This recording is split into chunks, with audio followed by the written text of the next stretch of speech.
Okay, I am Chris Avena with American Outdoor News. We had taken a little bit of a sabbatical from the podcast, but we are back, and we're here with my friend Harry Wood from Harry Wood Outfitting. And today we're going to be talking about so you want to be a hunting guide. Harry, thanks so much for coming on. Thanks for having me, Chris. It's funny. I mean, we know each other all these years. This is the first time we're on a podcast together. Sure. Yes, sir. So you've had your outfitting for 30 plus years? Yeah, I started actually outfitting for myself in 1988. So it's been right at 35 years now. Wow. And it's all elk, muley, whitetail. Yes, elk, mule deer, and we do a few bear hunts and a little bit of whitetail. Not much whitetail, more based around mule deer. Okay. And I would imagine in all of that time, you must come across everything. All types of hunters, Yep. all types of skill sets, and a whole litany of liars. Oh, sure. Yeah, especially that last one. Now, yes, but I've been great hunters, Chris. Been around a lot of good folks. I've been guiding as well past few years, and what I found to be the strangest thing is if you're preparing to go on a hunt, you're paying for a hunt, you're going out with a guide or semi-guided, you would think that your weapons are in the condition that they should be, and your skill set as far as your shooting should be right on point, right? Absolutely. Yeah. One of the biggest failures I see with my hunters. How often is that not the case? Right. Yeah, this year especially, I think I found that we had more people miss deer with a bow, muzzleloader, a rifle, than actually take down deer. Right. Yeah, I had some of the same scenarios this year. Guys had great equipment, but they weren't real familiar with it. Yeah, it's like going to battle with an untested firearm. Sure. Now, what's the craziest thing that's happened to you in, 35 years? You must have seen all kinds of things. Oh, I have. Oh, wow. Just trying to think of the craziest thing. Gee, that's a tough one. I've done a lot of crazy things. Gee, I don't know, Chris. I guess actually probably the craziest thing would have been getting a hunter a 363-inch bull, and we walk up on it, and he asks you if that's a nice one. I guess that was one of the crazier things. Yeah, that's absolutely a nice one. Now let's take a little bit of a step back. How do you prepare a hunter when you know they're coming to on a hunt with you? They book a hunt. You have to give them a list of things that you expect. Sure. And I do. I send them a detailed list about what they should bring and how to prep as far as, the folks from back east aren't very used to very long range shooting. And out where I'm at out west, we do a lot of long shooting. 300 yards is pretty standard, can be pretty standard in my country. So I get them to, do some more long range shooting and get a little more familiar with the rifle at longer ranges and that sort of thing. Shooting off tripod is another thing that I get them to also do, and practice in sitting different positions and that sort of thing. It's funny you mentioned that, because me being in New York, we don't get those shots. 50, 75, 100 yards is a good shot for us here. We just don't have the opportunity for long distance hunting. And, when I went to Africa, the PH lined me up on a 400-yard shot, and I looked at him and he had 3 heads. I'm like, we don't do that where I'm from. Sure. And I get a lot of that. Now you're in what, New Mexico? Yes, sir. Out in southeastern New Mexico. Yes, sir. Now you must have a pretty wide range of weather that you're hunting in. We do. Yeah, it's normally in that part of the country, it's usually pretty mild. I have a hunt in January that we run into some snow and that sort of thing. But for the most part, our country's don't have much snow and don't have any kind of migration of the animals or anything. They're always there, so we don't have to rely on weather. Doesn't really affect our hunts, other than sometimes it can get a little warm. When we're elk hunting, it can get a little warm, and that kind of slows things down. But as far as worrying about migration or are the animals going to be here because of the weather and that sort of thing, that's never an issue. What about the elevation? People train for the elevation or? Yeah, I hunt from around, my ranch that I do my mule deer hunting on is around 6,300 feet. And then we hunt up to, our elk hunting gets up to about 8,800 is about as high as you can get there where in the country I'm at. But for the most part, it's around 6,000 to 8,000 foot for our elk hunting. And our deer, like I say, is always around 6,000 foot range. What's an average elk for you? An average elk there is probably a decent average elk would be around 280 up to 300. You know, we have a great elk herd there. It's probably some of the best elk hunting in the country. You've had quite a celebrity list that has hunted with you. Yeah, I've had a few guys would be called celebrities. Yeah, hunted with me, I suppose. Probably, I guess the best known one would be Ted Nugent. He's hunted with me a couple times. Sure. Had a few Sure. ball players, that sort of thing. Now, have you ever had to kick anybody out of camp? Actually, I have. Yeah, I have. And well, no, actually, I'm take that back, Chris. I've never actually kicked anybody out of camp, but I have a few guys that couldn't come back. And what would be a reason that they're not invited back? Well, about the only real rules that I have that would keep somebody from coming back is if a hunter makes one of the worst things you can do in my camp is make fun of another man's deer or elk by downgrading it, something like, why did you shoot that? Yep. Just downplaying somebody's trophy. My license, my discretion. I wanted to fill my freezer. Exactly. That's why I shot it, plain and simple. That's right. One of my things that I go on is if you like them, I like them. You know, I'm not going to pull you off something. If you like it and that's something that suits you, I'm going to let you take it. Have you ever had anybody that was bipolar or just a little off? Oh, sure. Yep, I have.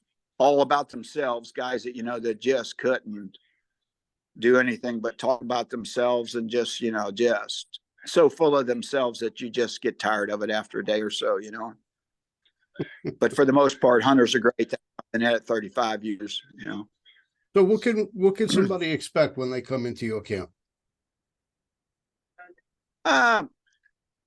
Just a simple kind of a camp. I don't have a big lodge or anything. I don't even say I have a lodge. I have a small cabin out there. They can expect to be hunted real hard. I hunt my hunters very hard. We're up early and come in late. Not much of a nightlife at my camp because my hunters are usually pretty wore out when they get in. We feed you real well. You're well taken care of in that respect, and clean. Our camps are clean, dry, and warm. But like I say, you're not going to be staying in a 5-star lodge for sure. It's that. But my price mark doesn't reflect that either. You're not. I cater more to working type guys, Chris. So when somebody comes there, they're there to hunt. You're going to work them. You're going to work them good, and they're not going to be sitting in a stand waiting for something to walk by. They're working for it. No. You betcha. That's right. In fact, we do very little stand hunting. I have a hunt in January where it's archery only, And we do a little bit of stand hunting on the afternoons on the archery hunt, but it's even primarily spot and stock type hunting. But sometimes in the afternoons, I'll set my hunters over a water source or something when the rut's going on. But pretty much it's what I like. It's Western type hunting, which is what I like anyhow, because it's more walking and prowling around in 4-wheel drives and lots and lots of glassing and that sort of thing. I'm gonna have to connect you with my friends at Bow Spider, because if you're running and gunning with a bow, thing can like it hooks right to your hip and it's easily accessible. Your hands are free when they need to be, and you've got your bow in your hand as quickly as faster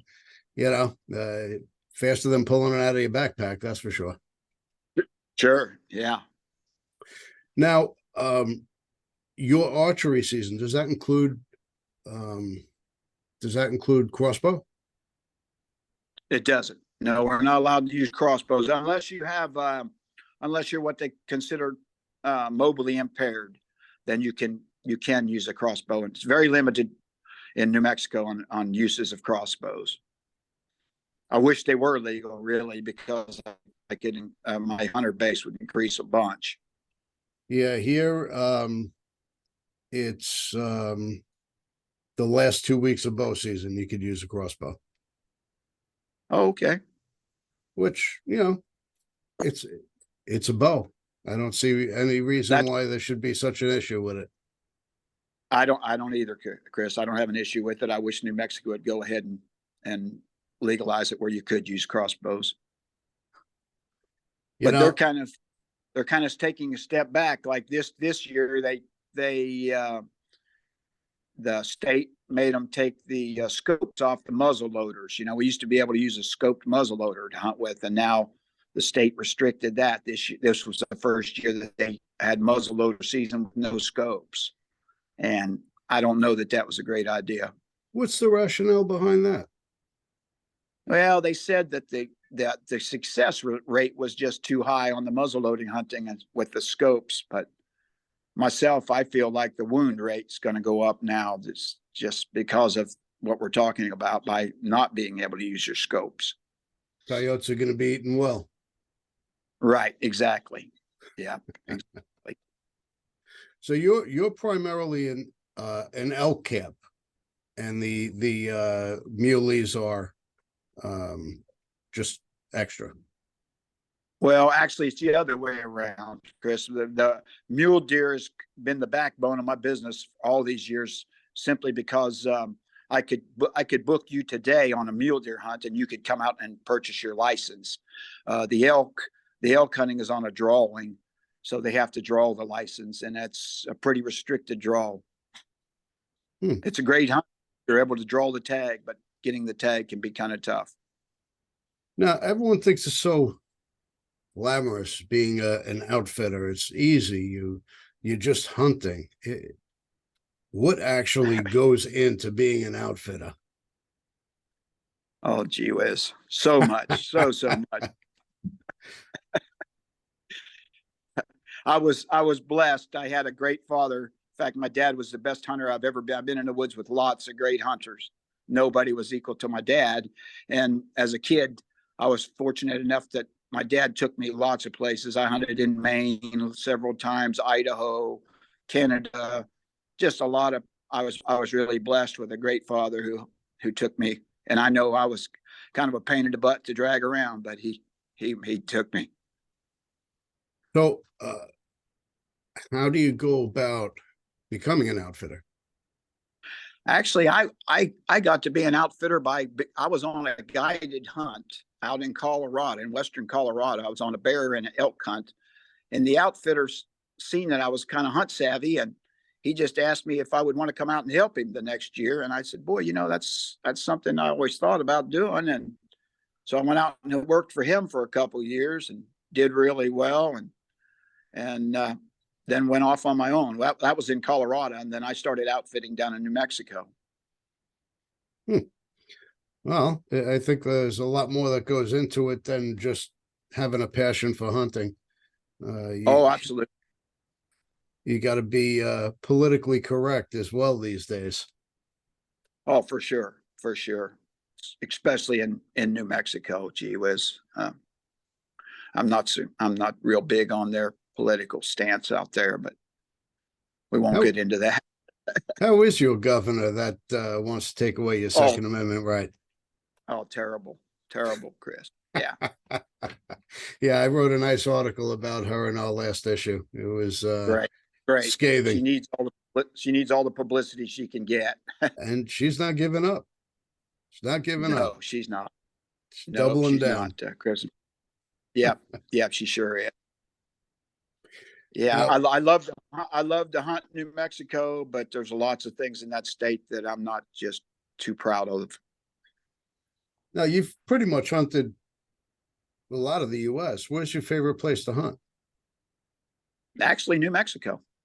New Hmm. Mexico's been a place. It's so diversified. We have a lot of different animals there, and the hunting is really great there. It's very game rich. You know, that's one state I haven't been to yet, and it's on my bucket list. So if I'm gonna go, I might as well shoot something while I'm there. That's right. Well, you're hooked up with a guy now that's don't wait too long. I don't know how much longer I'm going to be in this business, but I got another year or so anyhow. Good Lord's willing, and I'm able to climb the mountains. I'm going to keep going. Yeah, well, my knees aren't as young as they used to be. Oh, mine either. That's why they make knee braces. Yeah, yeah, that's a fact. Yes, sir. That's I see a mountain lion over your head over there. And a big one. That's one my dad killed in Idaho, Boone and Crockett. That's a nice one. Boy, he is a big one. Yes, sir. Very big. You do any cat hunts? I actually don't, Chris. I used to have some dogs back when I first got into the outfitting business, but my home is in Texas, so I'm not out there enough to keep my dogs tuned up. So I work with an outfitter that has a great pack of hounds, and he's a younger guy, and if somebody decides they wanted to come on a mountain lion hunt, I usually send them his way. Okay. Well, there's a lot of personalities that you must deal with every day when you have different groups come in. I'm sure you've had some clashes, customers clashing with each other, or just don't see eye to eye with a customer. Sure, yeah, but it's something we work through, and I don't let things get me down too much. I just kind of blow it off. And one of the main things I like is, one of the first things I try to get across to my hunters is don't try to guide the guide. You hired a guy to guide you, so let me guide you. Please let me guide you. I used to listen to suggestions from hunters and that sort of thing, and I still will. I don't blow everything off that a hunter says, but I have my plan, and I try to stick to my plan rather than go your way. That's kind of what I feel like you hired me for. It's funny how they all try to guide the guide. They know better, but they're paying you to go on a hunt. Yes, sir. Yeah. And some guys, though, when I tell them that, boy, that's a good thing to tell them, and they stick to that. And in fact, the last guy that I just got through guiding was that way. He missed I got him on a really big mule deer on his fourth day of his hunt, and he missed it 3 times off a tripod. Just a good solid shots, good solid rest, and everything. But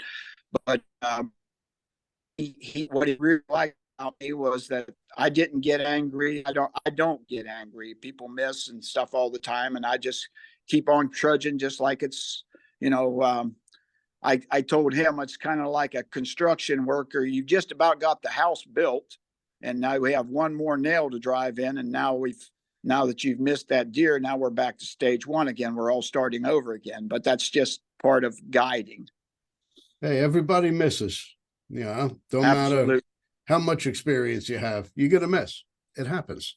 That's right. I'm a great shot, and I've missed lots of times, and still do. But all right. So That's and do you have anything else that you'd like to cover about your operation? The only thing that I'd like to say about my operation is that we just hunt you really hard. I mean, you got to be ready to go because of course, I hunt at your pace, and I can only take hunters where they're able to go. So we hunt it. I'm not. I don't trudge up the mountain expecting you to be right on my tail. We hunt at your pace, and I guess one of the best compliments I get from hunters is that they see that I have a conscience. I take their hunt like it's my hunt. I Hmm. base hunt. I put myself in your spot.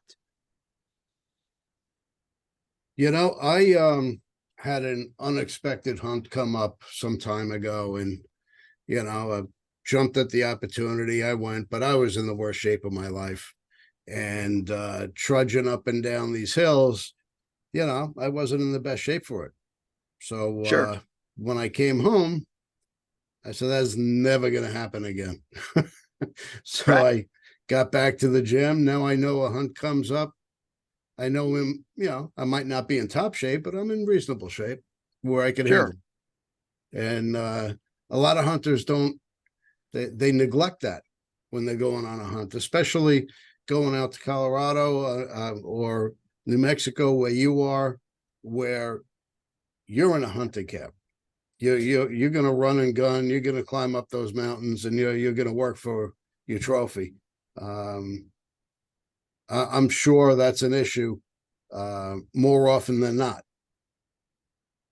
Oh, absolutely. Yeah. Yes, sir. It sure is. Yeah, it's one of the biggest issues is the guys just aren't ready for what it takes to do their part. Well, there's only so much you can do as an outfitter, correct? That's right. That's exactly right. Yep. Yep. There's only so many variables we can control. Weather's one of them that's something we can't control. Hunter's ability, um, just several things that you have to obstacles you got to get over and keep going. What about the moon phase? How does the moon phase affect your hunts? I like to think it does affect them. I like it to be the dark of the moon if I can. Now, when I'm elk hunting, I kind of like a full moon.